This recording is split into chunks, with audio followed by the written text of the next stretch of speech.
Bismillahirrahmanirrahim. Alhamdulillahirabbil alamin. Wa sallallahu wa sallam wa baraka ala abdihi wa rasulih nabiyina Muhammad wa ala alihi wa ashabihi ajma'in. Amma ba'd. Alhamdulillah, kita bersyukur pada Allah Subhanahu wa taala. Pada tadi kita sudah melaksanakan salat Isya secara berjamaah. Semoga seluruh amal ibadah kita diterima oleh Allah Subhanahu wa taala. Ahibati fillah, afanillah wa iyyakum. Para ikhwah yang dirahmati oleh Allah Subhanahu wa taala, kita sekarang memulai mempelajari tentang ayat kursi, dan kita ambil kekuatan-kekuatan tauhid dari ayat kursi tersebut, lalu kita realisasikan dalam kehidupan kita sehari-hari. Yang pertama, ketika Allah Subhanahu wa taala berfirman di dalam Al-Qur'an, Allahu la ilaha illa huwa Al-Hayyul Qayyum, yang artinya Allah tidak ada ilah yang berhak diibadahi kecuali Dia yang maha hidup dan maha berdiri sendiri. Di sini terdapat tauhid, yaitu tauhidul ibadah,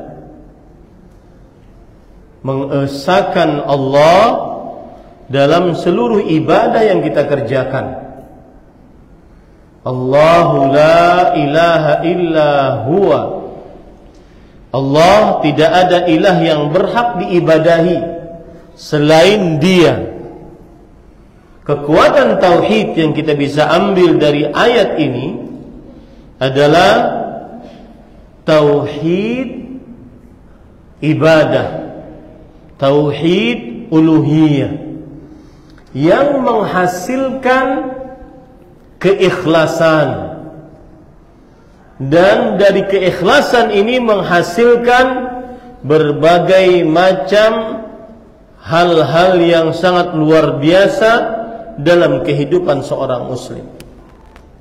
Dengan keikhlasan, maka dia akan istiqamah ibadahnya.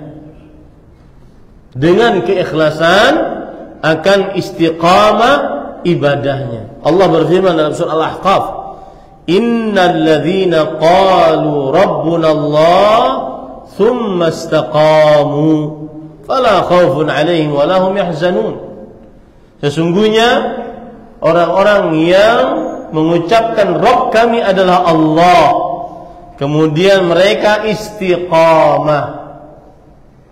Yang disebut dengan mengucapkan Rabb kami adalah Allah, yaitu mengikhlaskan ibadah kepada Allah Subhanahu wa taala, berharap dari ibadah tersebut hanya pahala dari Allah, hanya pujian dari Allah, tidak dari selain Allah, hanya pahala dari Allah semata, tidak menginginkan pahala, sanjungan, hadiah dari selain Allah Subhanahu wa taala. Ibadah yang ikhlas seperti ini yang menghasilkan istiqamah, seperti disebutkan oleh Allah dalam surat Fussilat juga, Innal ladzina qalu rabbuna Allah thumma istaqamu. Sesungguhnya orang-orang yang mengucapkan Rabb kami adalah Allah, kemudian mereka istiqamah. Dan istiqamah a'zamul karamah, kata Imam Asy-Syafi'i rahimahullah. Istiqamah adalah karamat yang paling agung. Makanya kita boleh ngefans sama seorang alim, ustadz, kiai, habib, atau siapapun yang kita sukai. Tapi ingat, tidak boleh berlebihan memujinya sebelum meninggalnya di atas istiqamah. Karena al-hailatu man 'alaihi fitnah. Orang yang masih hidup tidak aman dari ujian di akhir hayatnya. Kembali kita ke permasalahan tadi. Dari ucapan Allahu la ilaha illa huwa, la ilaha illallah, maka kekuatan tauhidnya adalah keikhlasan dalam ibadah. Keikhlasan dalam ibadah menuntut kita mempunyai kekuatan untuk senantiasa istiqamah di atas ibadah tersebut. Maka saya nasihatkan yang sudah ngaji tauhid, dia semestinya banyak ibadahnya. Semestinya ibadahnya banyak.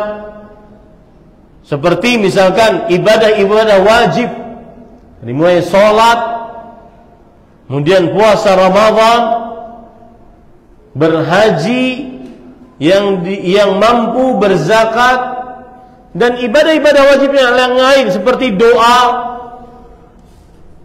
membaca Al-Quran. Orang yang sudah ngaji tauhid maka akan menghasilkan keikhlasan. Keikhlasan berbuah kepada istiqamah. Istiqamah dia terus semangat. Ada yang memujinya, tidak ada yang memujinya. Semakin tersembunyi, semakin dia nyaman beribadah. Maka para ikhwan yang dirahmati oleh Allah Subhanahu, ini kekuatan tauhid. Dari ayat Allahu la ilaha illa huwa. Karena semua para ulama bersepakat, ucapan la ilaha illallah tidak akan bermanfaat tanpa mengerjakan konsekuensinya. Hanya diucapkan di lisan tidak akan bermanfaat jika melanggar konsekuensinya. Konsekuensi dari la ilaha illallah adalah mengikhlaskan ibadah hanya kepada Allah. Berharap pahala hanya dari Allah. Tidak ingin dilihat kecuali oleh Allah semata. Tiada sekutu bagi Allah. Dengan seperti ini dia akan istiqamah. Salat qabliyah, ba'diyah, semestinya orang yang sudah ngaji tauhid tidak boleh meremehkan itu. Salat qabliyah, ba'diyah, membaca Al-Quran, zikir pagi, zikir sore. Orang yang sudah ngaji tauhid harus lebih banyak ibadahnya. Kenapa? Karena dia tahu nilai keikhlasan menghasilkan istiqamah. Orang yang sudah ngaji tauhid semestinya hafalan Al-Qurannya banyak. Coba antum hitung diri kita. Sudah berapa belas tahun kita kenal dakwah sunnah, dakwah tauhid ini. Dan yang baru-baru hadir pengajian sekarang, jangan sampai seperti yang sudah-sudah lama. Semestinya orang yang ngaji tauhid penuh dengan prestasi ibadah kepada Allah Subhanahu wa taala. Prestasi ibadah. Prestasi menghafal Al-Quran. Prestasi menghafal doa-doa Rasul sallallahu alaihi wasallam. Prestasi qabliyah ba'diyah, prestasi salat malam. Prestasi salat witir walau 1 rakaat. Prestasi doa di waktu-waktu mustajab. Saat sujud, saat sebelum salam, saat sepertiga malam terakhir, saat ba'da asar di hari Jumat sebelum maghrib. Waktu-waktu untuk berdoa kepada Allah. Maka para ikhwan yang dirahmati oleh Allah, sekali lagi, kekuatan tauhid menyeret kita, menggiring kita, mensupport kita untuk mengikhlaskan ibadah kepada Allah. Dan ikhlas ibadah kepada Allah membuat kita banyak prestasi-prestasi. Saya sering ceritakan pada ikhwan, Fadilat Syekh Ibrahim bin Amir Ruhaili, saya kenal beliau ketika masih di Madinah. Kita sama-sama menjaga atau menjadi penyuluh di Masjid Quba. Semenjak itulah saya kenal dengan beliau. Hampir setiap hari ketemu. Selama 3 bulan hajian. Masa hajian 3 bulan sekitar itu. Maka setiap jam 9 pagi tidak lepas dari sholat duha. 9 teng sholat duha. Ketika kita ada daurah di Roja, Masjid Al-Barakah, Masjid Jami' Al-Barakah Cilengsi Roja. Kemudian kajian daurah ba'da asar sampai maghrib. Azan maghrib, sholat maghrib berjamaah. Setelah selesai sholat maghrib, beliau berzikir. Dan saya sering sholat di samping beliau. Zikirnya benar-benar zikir. Tidak zikir yang seadanya, seasalnya. Setelah zikir, kemudian beliau, kita kira akan masuk ke dalam kamar, kemudian masuk ke dalam ruang istirahat. Ternyata enggak, sholat. Kita tunggu sholat 2 rakaat. Padahal dalam keadaan beliau dari Arab Saudi, kemudian tinggal di sini. Kemudian setelah itu sholat 2 rakaat. Setelah salam, sambung lagi sholat 2 rakaat. Saya langsung tanya kepada pengawalnya yang menemani beliau selalu kalau ke Indonesia. Hal hada da'bu syekh? Apakah ini kebiasaan syekh? Iya. Beliau menganggap para ulama salaf memperbanyak ibadah antara maghrib dan isya. Salat 6 rakaat, 2 kali salam, 2 rakaat salam, 2 rakaat salam. Orang yang ngaji tauhid semestinya banyak ibadah kepada Allah Subhanahu wa taala. Aneh kalau seandainya ngaji tauhid tidak semangat untuk membaca Al-Quran. Bahkan aneh kalau tidak lancar baca Quran. Aneh kalau seandainya ngaji tauhid kemudian, mohon maaf ini, tidak bisa bahasa Arab. Aneh. Karena itu ibadah. Mempelajari bahasa Arab itu ibadah. Bahkan Imam Malik mengatakan hukumnya wajib. Imam Al-Qayyim rahimahullah mengatakan, la ya'rif fadl al-Quran man lam ya'rif al-lisan al-Arabi. Tidak ada yang mengetahui keutamaan Al-Quran siapa yang tidak mengenal bahasa Arab. Coba berapa lama kita ngaji tauhid? Berapa lama duduk di majelis ilmu? Dan itu bukan tugasnya para santri di pesantren, para ustaz di pesantren. Enggak, setiap muslim wajib belajar bahasa Arab. Ini para ikhwah, ini kekuatan yang pertama. Tauhid memberikan kekuatan ikhlas. Keikhlasan membuat orang istiqamah. Istiqamah, dia akhirnya memperbanyak ibadah kepada Allah Subhanahu wa taala. Aneh kalau seandainya orang ngaji tauhid kemudian sedikit ibadahnya. Sedikit ibadahnya. Tidak pernah sholat malam, tidak pernah sholat witir walau 1 rakaat, tidak pernah ada waktu wirid untuk membaca Al-Quran setiap harinya. Harus ada waktu. Nabi kita Muhammad sallallahu alaihi wasallam, kata Aisyah radhiyallahu anha, kana an-nabiy sallallahu alaihi wasallam ittaka'a alayya wa ana ha'id yaqra'ul Quran. Nabi Muhammad sallallahu alaihi wasallam beliau tiduran di pangkuan Aisyah radhiyallahu anha istrinya dalam keadaan beliau sedang haid dan beliau membaca Al-Quran. Sedang bermesraan membaca Al-Quran. Harus orang yang ngaji tauhid harus lebih banyak zikirnya. Bahkan saya mendengar Syekh Muhammad Ramzan mengatakan, kalau ada orang ngaji tauhid kemudian sedikit beristighfarnya, ini perlu dimuhasabah dirinya. Sedikit istighfarnya. Nabi Muhammad sallallahu alaihi wasallam imamul wahidin, pemimpinnya ahli tauhid. Beliau dihitung oleh para sahabat Nabi radhiyallahu anhum.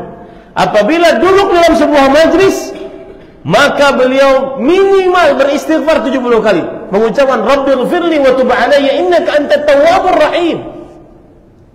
Rabbighfirli wa tub alayya innaka antat tawwabur rahim. Aneh kalau seorang ngaji tauhid kemudian dia tidak banyak istighfar lisannya, padahal Rasulullah SAW bersabda, tuba, surga dia akan mendapatkan tuba. Ada yang mengatakan tuba surga, ada yang mengatakan tuba adalah syajarun fil jannah, pohon di dalam surga. liman wajada fi sahifati istighfaran katsiran, yang dia di dalam hati, di dalam buku catatan amalnya mendapati dirinya banyak istighfar. Aneh kalau ada orang ngaji tauhid sedikit ibadahnya. Ini kekuatan pertama para ikhwan yang dirahmati Allah. Biasakan dari mulai sekarang, jangan terlalu banyak mencemooh orang, kelompok lain, menghinakan kelompok lain. Introspeksi diri kita. Yang ngaji tauhid semestinya lebih banyak ibadahnya kepada Allah Subhanahu wa taala, lebih banyak nadah tangan kepada Allah Subhanahu wa taala. Kenapa? Karena Allah berfirman di dalam ayat paling agung dalam Al-Quran, Allahu la ilaha illa huwa. Tidak ada ilah yang berhak diibadahi melainkan Allah. Kemudian selanjutnya para ikhwan yang dirahmati oleh Allah Subhanahu wa taala, kekuatan tauhid yang kedua dari ayat kursi adalah Al-Hayyul Qayyum, yang maha hidup, Al-Qayyum, yang berdiri sendiri. Dan para ikhwan yang dirahmati oleh Allah Subhanahu wa taala, kehidupan Allah Subhanahu wa taala, Allah Subhanahu wa taala memiliki kehidupan yang sempurna. Laisat masbuqatan bi'adam. Tidak pernah didahului dengan tidak ada. Jadi Allah Maha hidup, sebelumnya tidak pernah tidak ada. Allah hidup. Wala yalhaquha zawalu wa fana. Dan kehidupan Allah tidak pernah diakhiri dengan kematian. Tidak pernah diawali dengan ketiadaan, tidak pernah diakhiri dengan kematian. Wala ya'tariha naqsun wa 'aib. Dan di dalam kehidupannya Allah tidak ada terkena kekurangan dan aib. Kehidupan Allah sempurna dengan segala macam kata kesempurnaan. Makanya Allah berfirman di dalam surah Al-Furqan ayat 58, "Wa tawakkal 'alal hayyil ladzi la yamut." Bersandarlah kepada Allah yang maha hidup, yang tidak pernah mati. Ini para ikhwan yang dirahmati oleh Allah Subhanahu wa taala. Kemudian Al-Qayyum. Al-Qayyum artinya adalah yang berdiri sendiri dalam mengurus seluruh makhluk-makhluknya. Semua makhluk sangat fakir terhadap Allah. Allah berfirman di dalam surat Fatir ayat 15, "Ya ayyuhan nas, antumul fuqara'u ila Allah, wallahu huwal ghaniyyul hamid." Wahai manusia, kalianlah yang sangat memerlukan Allah, dan Allah dialah yang maha kaya dan maha terpuji. Apa kekuatan tauhid dari dua nama ini? Dan ingat, dua nama ini disebut oleh para ulama Ismullahil A'zam, alladzi idza du'iya bihi ajab. Dua nama ini adalah dua nama Allah yang agung. Istilahnya Ismullahil A'zam, dua nama Allah yang paling agung, yang kalau orang berdoa menyebut dua nama ini pasti dikabulkan oleh Allah Subhanahu wa taala. Apa kekuatan tauhidnya? Kekuatan tauhidnya adalah dia tidak akan pernah resah dengan kehidupannya ketika dia bersandar kepada Allah Subhanahu wa taala. Kekuatan tauhidnya, orang yang meyakini Al-Hayy Al-Qayyum. Allah adalah Al-Hayy Al-Qayyum. Tidak ada yang Al-Hayy Al-Qayyum selain Allah Subhanahu wa taala. Hanya Allah. Maka dia akan sangat bersandar kepada Allah. Dia tidak akan pernah bersandar kepada makhluk-makhluk Allah Subhanahu wa taala, dan tidak akan pernah takut. Coba perhatikan, Rasul sallallahu alaihi wasallam bersabda, "Innakum lan tablughu naf'i fatanfa'uni wa lan tablughu dhurri fatadurruni." Kata Allah dalam hadis qudsi, kalian tidak akan pernah bisa memberikan manfaat kepadaku dan tidak akan pernah memberikan mudarat kepadaku. Tidak akan pernah. Yang Allah kasih manfaat tidak akan pernah ada yang bisa mencabutnya kecuali Allah. Yang Allah kasih dia kesehatan tidak akan pernah bisa memberikan penyakit kecuali Allah.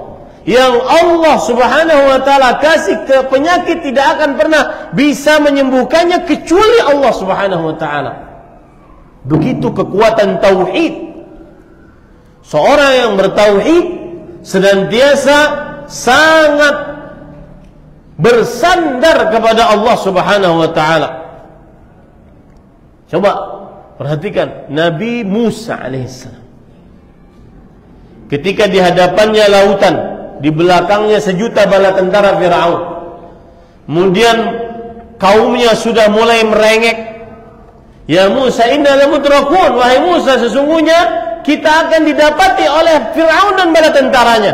Apa yang dikatakan oleh Nabi Musa? Kalla, inna ma'iya rabbi sayahdin. Tidak. Bersamaku ada Rabbku yang akan memberi petunjuk. Begitu orang bertauhid. Sangat bersandar kepada Allah subhanahu wa ta'ala. Dalam kesempitan hidupnya, kesempitan rezeki, kesempitan penyakit, kesempitan permasalahan keluarga, permasalahan dengan istri, permasalahan dengan anak durhaka, istri nusus, tidak taat kepada Allah, tidak taat kepada suami, dia tidak akan pernah galau karena dia mempunyai apa tadi? Al-Hayy, Al-Qayyum. Ini para ikhwan yang dirahmati oleh Allah Subhanahu wa taala.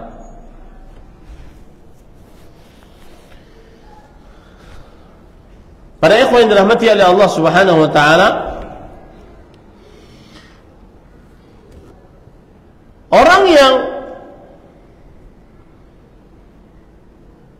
bertauhid maka dia mempunyai kekuatan tawakal kepada Allah Subhanahu wa taala dengan sebenar-benar tawakal.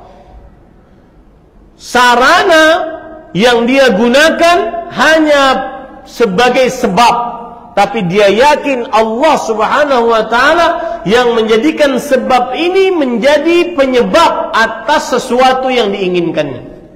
Tapi dia tidak boleh bersandar kepada sebab ini. Dia boleh bersandar hanya kepada Allah Subhanahu wa ta'ala. Ini para ikhwah yang dirahmati oleh Allah Subhanahu wa ta'ala. Urusan rezeki, urusan jodoh, urusan menyembuhkan kesembuhan dari penyakit, tidak akan pernah dia galau karena dia mempunyai Al-Hayy Al-Qayyum.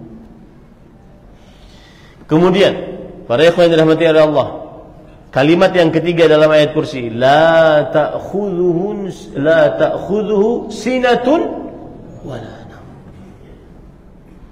Yang artinya, dan ini agung juga, Allah Subhanahu wa taala tidak dikenai oleh ngantuk, apalagi tidur. Kekuatan tauhid dari sini adalah seseorang akan beramal walau tidak dilihat oleh manusia. Dia yakin betul bahwasanya itu semua tertulis di sisi Allah Subhanahu wa taala. Innallaha la yudhi'u ajral muhsinin. Allah tidak menyia-nyiakan amalan orang-orang yang berbuat ihsan.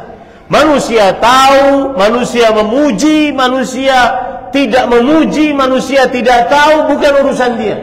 Amalan saya tidak akan pernah sia-sia di sisi Allah Subhanahu wa taala. Kenapa? Allah tidak pernah tidur. Allah tidak pernah ngantuk apalagi tidur. Satu. Yang kedua, ketika kita mengetahui Allah Subhanahu wa taala tidak pernah ngantuk apalagi tidur, maka kita akan sangat hati-hati tidak berbuat zalim kepada makhluk-makhluk Allah. Karena Allah tidak pernah tidur. Innallaha la yuhibbul zalimin. Sesungguhnya Allah Subhanahu wa taala tidak mencintai orang-orang yang berbuat zalim. Sedikit pun tidak akan dibiarkan oleh Allah Subhanahu wa taala. Semuanya tercatat. Bahkan ada ayat di dalam surah Al-Kahfi, wa wudi'al kitab fataral mujrimina mushfiqina mimma fihi wa yaquluna ya wailatana ma li hadzal kitab la yughadiru saghiratan wala kabiratan illa ahsaha. Dan diletakkan Alkitab, maka orang-orang yang berlaku dosa akan merasa takut dengan apa yang tertulis pada kitab tersebut. Kemudian dia mengatakan, celakanya aku, tidak ada yang besar yang kecil kecuali tertulis di dalam kitab ini. Ada perkataan para ikhwan yang dirahmati oleh Allah Subhanahu wa taala, syair yang berbunyi,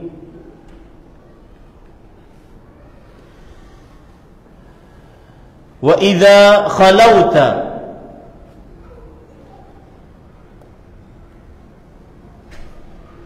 biribatin fi dhulmatin wan nafsu da'iyatun ila tughyani fastahi min nadharil ilahi wa qul laha innal ladzi khalaqa adh-dhalama yarani.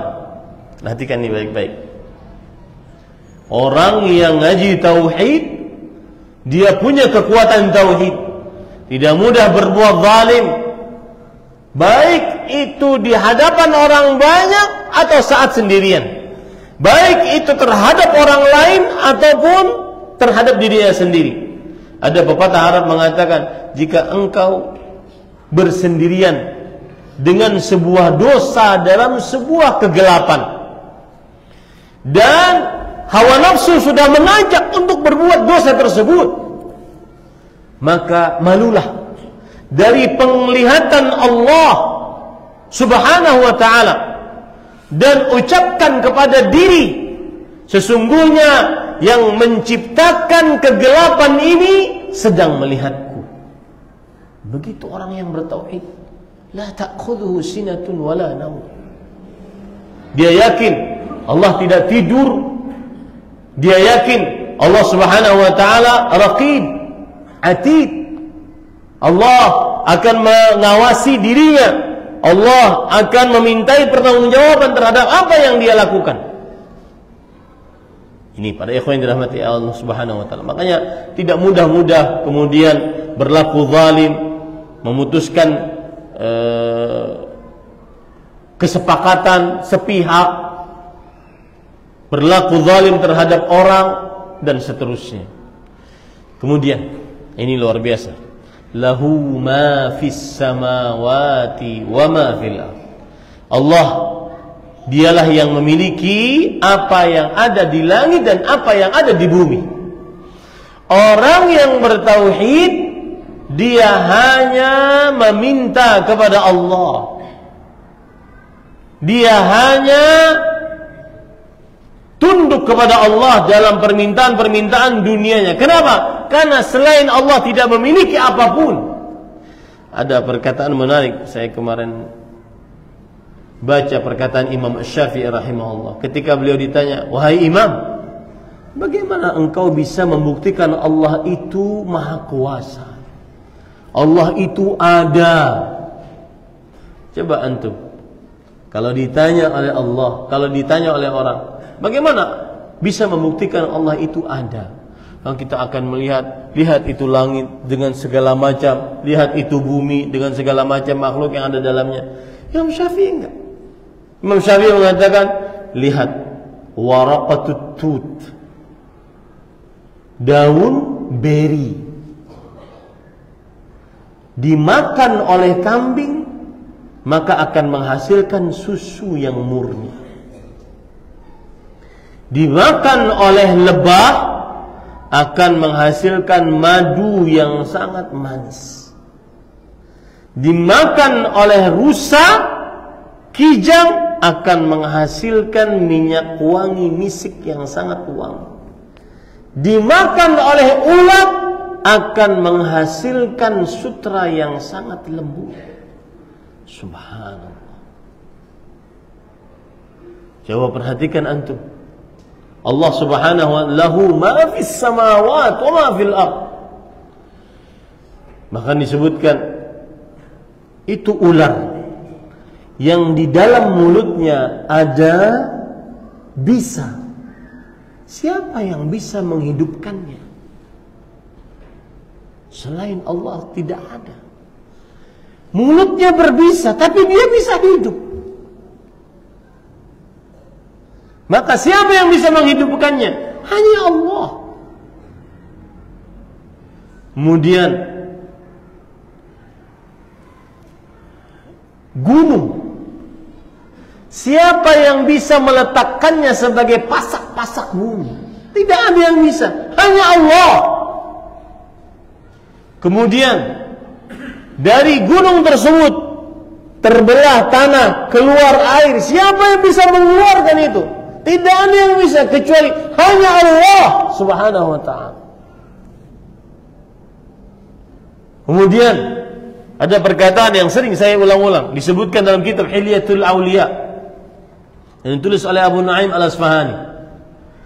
Seorang ulama salaf mengatakan, kuntu janinan fi batni ummi. Dahulu aku sebagai seorang janin di perut ibuku. Wa atanillahu rizq. Dan Allah memberikan rizki kepadaku dalam keadaan aku janin, tidak bisa ngapa-ngapain. 120 hari sebagai janin, percampuran antara sel telur dan sel sperma. Kemudian berubah menjadi daging, berubah menjadi sekumpulan darah, kemudian berubah menjadi daging, lalu berubah menjadi janin di dalam plasenta, hidup terus. Siapa ngasih makan tuh? Lahu ma fis samawati wa ma fil ardh. Dialah yang memiliki langit dan bumi dan apa yang ada di antara keduanya. Hatta yudha'a fi fami. Sampai kalau ibuku sudah melahirkan aku, kemudian aku menyusu di puting susu ibuku. Siapa yang memberikan petunjuk itu? Memberikan rezeki siapa? Allah Subhanahu wa ta'ala. Fa idza kaburtu asa'tu dhanni bi rabbi fa ayyu 'abdin asyarru minni. Lalu kalau aku sudah besar, punya tangan, punya kaki, punya mata, punya telinga, bisa berusaha, kemudian aku buruk sangka kepada Allah tentang rezekiku, maka hamba mana yang lebih buruk daripada aku? Subhanallah. Itu kekuatan tauhid. Lahu ma fis samawati wa ma fil ardh. Ini di hadapan saya lagi-lagi kan para kepala keluarga yang sangat meresahkan kita adalah rezeki. Nanti besok makan apa, anak istri makan apa, sandang pangannya bagaimana, tinggal di mana, pakai pakaian apa. Maka kekuatan tauhid, orang yang bertauhid tidak akan pernah gelisah, galau, apalagi sampai curhat. Apalagi curhatnya di media sosial. Gengsi gitu. Curhatnya kepada Allah Subhanahu wa ta'ala. Inna nasyi'atal laili hiya ashaddu waq'a wa aqwamu qila. Sesungguhnya ibadah yang dikerjakan di malam hari itu sangat mengena dan cepat dikabulkan oleh Allah Subhanahu wa ta'ala. Kapan ini bisa terjadi? Ketika kita meyakini tauhid, lahu ma fis samawati wa ma fil ardh. Man dzalladzi yashfa'u 'indahu illa bi'idznih. Tidak ada yang bisa memberikan rekomendasi kecuali dengan izin Allah Subhanahu wa ta'ala. Maka para ikhwah, tidak ada yang bisa kita jadikan perantara antara kita dengan Allah kecuali amal saleh kita. Dan orang-orang saleh yang masih hidup yang bisa mendoakan kita. Wasi'a kursiyyuhus samawati wal ard. Kursinya Allah meliputi langit dan bumi. Antum tahu kursi dibandingkan dengan arsy-Nya Allah. Kita punya cincin, kita lempar di padang pasir. Kursi Allah itu adalah cincinnya. Arsy-Nya Allah adalah padang pasirnya.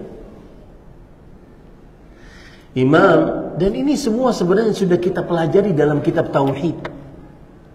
Antum coba lihat bab terakhir kitab Tauhid itu kan yang ditulis oleh Syekh Muhammad Abdul Wahab An-Najdi rahimahullah. Itu mengajari kepada kita hakikat Tauhid dan hakikat kesyirikan. Hakikat tauhid dari bab 1 sampai bab 6. Dari bab 7 sampai bab 30-an, bab 60-an, semuanya berbicara tentang kesyirikan. Bab terakhir 67, beliau menyebutkan sebuah bab agung. Apa judul babnya? Allah berfirman, "Wa ma qadarullah haqqa qadri." Mereka tidak mengagungkan Allah dengan sebenar-benar pengagungan. Seakan-akan Syekh ingin mengatakan kepada kita, kamu tidak akan benar-benar bertauhid sebelum mengagungkan Allah. Coba perhatikan keagungan Allah. Lalu beliau menyebutkan beberapa hadis. Kata beliau, langit dunia itu 500 tahun tebalnya. Jadi kalau antum berjalan ke langit dunia itu 500 tahun. Antara langit dengan langit pertama itu 500 tahun. Tebalnya langit pertama 500 tahun perjalanan. Tebalnya langit kedua 500 tahun perjalanan. Antara langit 1 dengan langit 2 itu 500 tahun perjalanan. Tebalnya ini 500 tahun. Tebalnya 500 tahun. Berarti sudah 1500 tahun. Terus sampai ke langit 7. Di atas langit 7. Dan itu 500. Ya, jadi perjalanan antara satu langit ke langit yang lain itu 500 tahun. Tebalnya langit itu 500 tahun. Coba antum jalan 500 tahun dari Serengsek, ya, kemana tuh 500 tahun? Ya, itu baru perjalanan dari satu langit ke langit yang lain, belum tebalnya.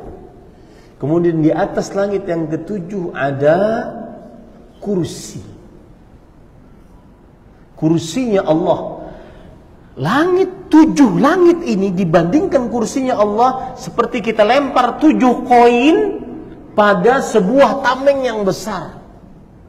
Lempar koin seperti itu pada satu tameng, 7 koin. Itu gambaran langit 7 dibandingkan kursinya Allah yang kita baca, wasi'a kursiyyus samawati wal ard. Kursinya Allah itu meluasi langit dan bumi. Kemudian di atas kursi ada air. Di atas air ada arsy Allah. Antara kursi dengan arsy Allah itu seperti yang saya ceritakan tadi. Orang kalau lempar cincin kemudian di padang pasir, kursi itulah cincin, padang pasir itulah arsy Allah. Kalau makhluknya seperti itu, fa kaifa Allah. Lalu kemudian kita bisa menyombongkan diri, bisa ujub. Kekuatan tauhid membuat orang senantiasa tawadhu kepada Allah Subhanahu wa taala. Tidak pernah menyombongkan diri. Kekuatan tauhid senantiasa dia benar-benar merendahkan diri karena Allah. Man tawadha'a lillah rafa'a. Siapa yang merendahkan diri karena Allah, maka Allah akan meninggikan derajat. Begitu tauhid. Ini para ikhwan dirahmati oleh Allah Subhanahu wa taala. Nah, terakhir, wala ya'uduhu hifdhuhuma wa huwal 'aliyyul 'azim.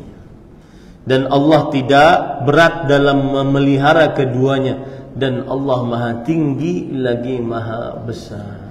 Orang yang senantiasa bertauhid, senantiasa merendahkan diri dan menghinakan diri, terutama di hadapan Allah Subhanahu wa taala. Terutama makanya para ikhwah, doa yang paling disukai oleh Allah saat hamba ngapain? Sujud. Karena sujud, organ tubuh kita, kepala yang paling tinggi yang sangat kita hormati ini, diletakkan di atas tanah lebih rendah daripada pantat kita, demi Allah Subhanahu wa taala. Kekuatan tauhid luar biasa dari ayat ini. Dan sekali lagi ini nasihat, ya, bagi orang-orang yang sudah lama ngaji tauhid.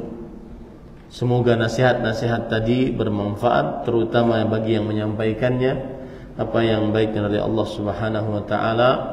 Dan ada pertanyaan? Silakan. Waalaikumsalam.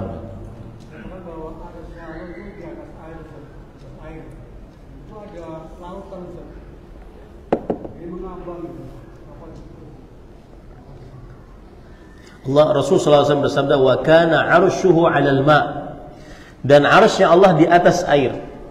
Ingat, selalu berbicara tentang hal gaib selalu dengan apa yang disebutkan oleh Al-Quran atau hadis Rasul. Kita tidak katakan itu lautan, tapi katakan itu air. Arsy-nya Allah di atas air. Wallahu fawqal arsy, dan Allah di atas arsy. Begitu. Tidak kita katakan mengambang, lautan, ya, amirruha kama ja'at. Biarkan dia diucapkan sesuai dengan apa yang diriwayatkan. Wa kana 'arshuhu 'alal ma'. Hadisnya begitu. Dan 'arsy-nya Allah di atas air. Laut mana itu? Laut merah kah? Laut mati kah? Enggak tahu ini. Pokoknya 'arsy-nya Allah di atas air. Kok bisa Ustaz air di atas? Innallaha 'ala kulli syai'in qadir. Tugas kita cuma memahami dengan pemahaman yang benar, kemudian mengimaninya. Mengimani kemudian memahaminya dan pemahaman yang benar. Tidak usah ditambah-tambahi. Ya, wallahu a'lam. Ada yang lain? Saya berharap sekali. Nah, silakan.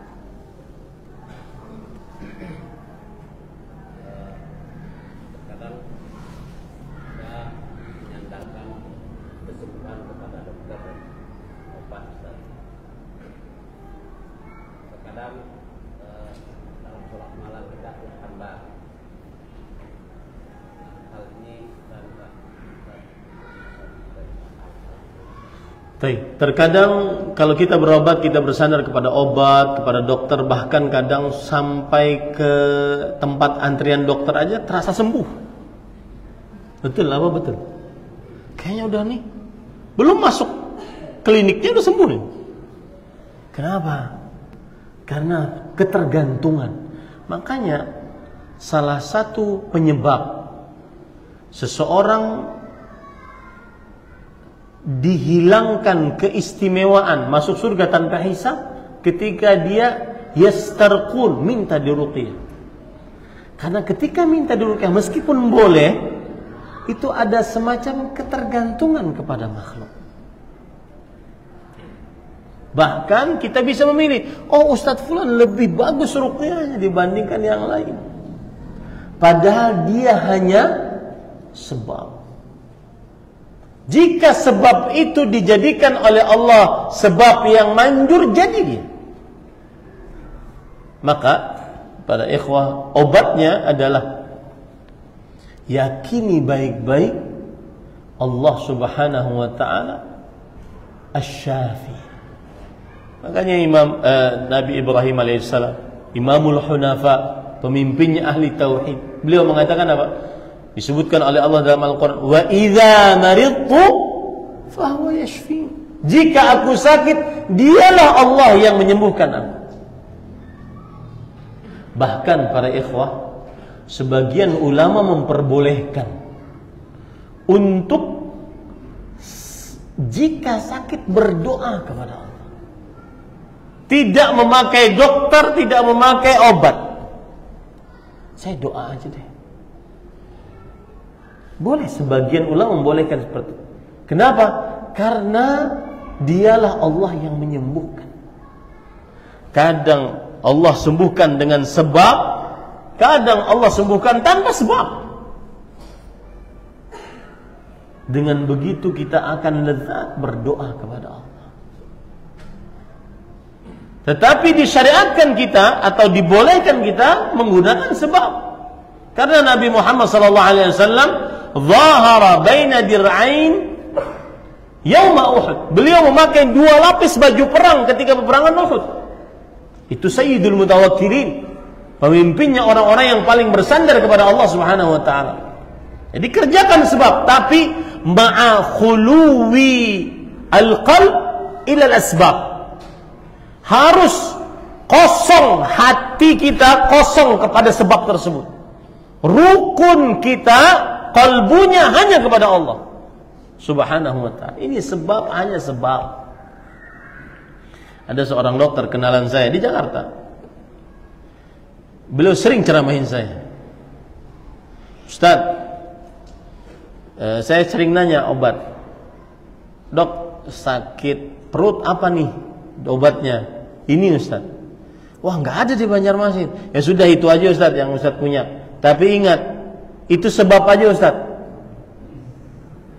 Saya kan tahu ilmunya, tapi mungkin prakteknya dokter lebih tahu. Itu sebab aja Ustaz. Minta sama Allah ya Ustaz ya. Subhanallah. Ya. Artinya gini Ustaz, kalau pakai obat resep saya itu nilainya 10 Ustaz. Obat ini nilainya 10. Tapi Ustaz yang minum obat yang diminum Ustaz itu nilainya 2 Ustaz. Tapi kalau Ustaz berdoa bisa jadi 10 Ustaz. Artinya ini sebenarnya bukan obat yang paten gitu untuk penyakit itu, tapi kerjakan sebab itu Ustaz. Kita bersandar kepada Allah Subhanahu wa taala. Kita perlu dokter-dokter ahli tauhid seperti itu. Ya.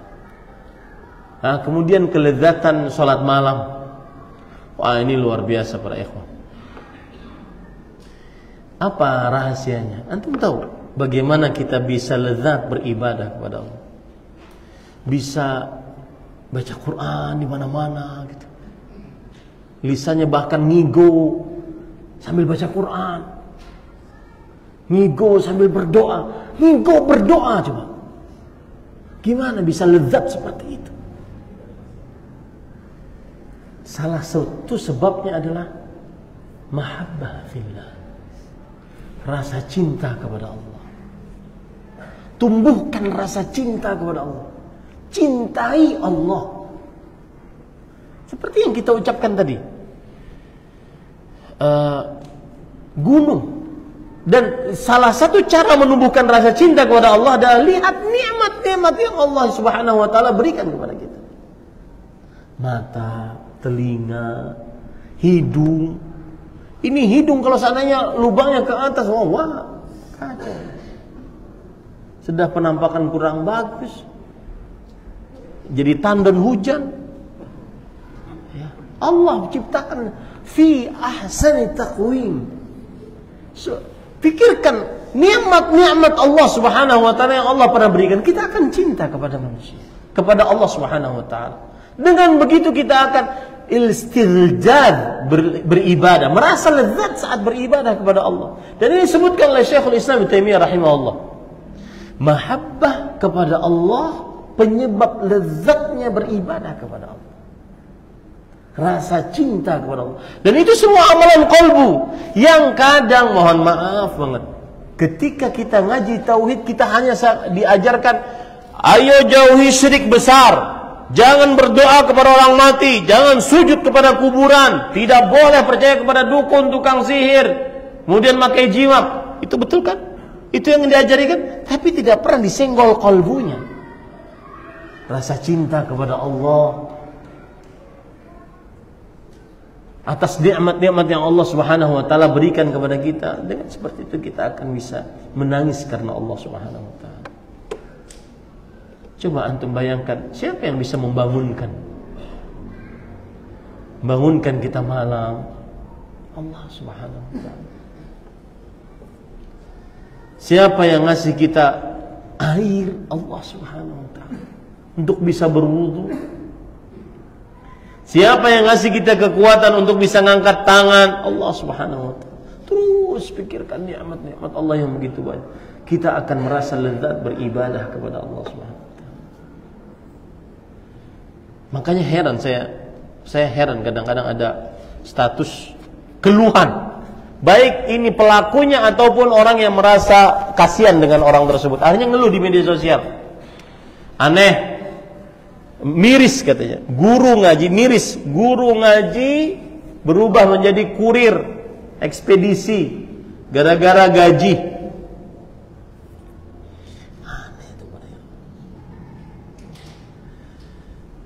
Abu Abdurrahman As-Sulami menjadi guru ngaji dari mulai zamannya Utsman bin Affan kepada sampai pada zamannya Hajjaj ibn Yusuf Al-Thaqafi 40 tahun duduk cuma ngajari Al-Fatihah, Al-Quran sampai selesai, mengabdikan, mewakafkan dirinya untuk menjadi guru ngaji.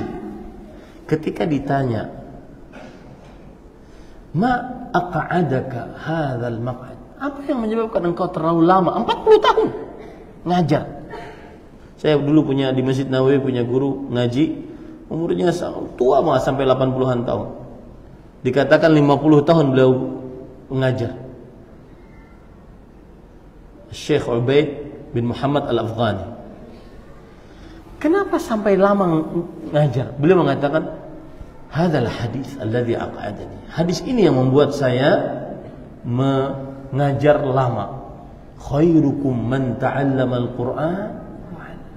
Sebaik-baik kalian yang mengajari Al-Quran, yang belajar Al-Quran, mengajarkan. Itu yang membuat kita lezat, akhirnya kita bisa beribadah dengan istiqamah kepada Allah Subhanahu wa taala. Itu kira-kira yang bisa saya sampaikan. Jazakumullahu khairan atas perhatiannya, dan mudah-mudahan kita istiqamah di atas ibadah kepada Allah dan diwafatkan dalam iman dengan kekuatan tauhid yang diberikan oleh Allah Subhanahu wa taala. Sallallahu Nabi Muhammad walhamdulillahirabbil alamin. Wassalamualaikum warahmatullahi wabarakatuh.